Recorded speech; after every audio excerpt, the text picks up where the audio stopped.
Sa eksklusibong panayam, sinabi ng opisyal na tagapagsalita ng Hukbong Panghimpapawid ng Pilipinas, Lieutenant Colonel Miguel Ernesto Ocol, umaasa sila na bago magtapos ang termino ng kanilang Commander-in-Chief ay may de-deliver sa kanila ang mga makabagong F-16 jet fighter planes na matagal nang nakasama sa listahan ng AFP Capability Upgrade Program.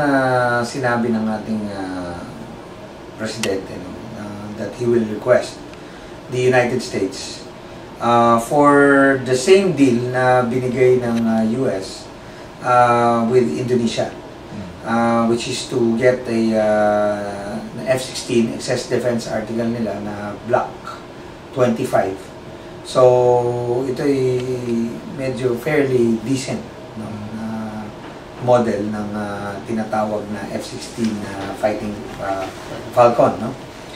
Now, we're quite hopeful that we're moving towards this direction because, well, of course, as it came from the words of no less than our Commander-in-Chief. So we're quite hopeful, really, that this thing will materialize. And aside from that, meron naman pong nakaakibat dyan na programa ang Hukbong Himpapawid natin, which is yung tinatawag nating Capability Upgrade Program. So, ito po yung pang-action plan na tinatawag ng ating modernization.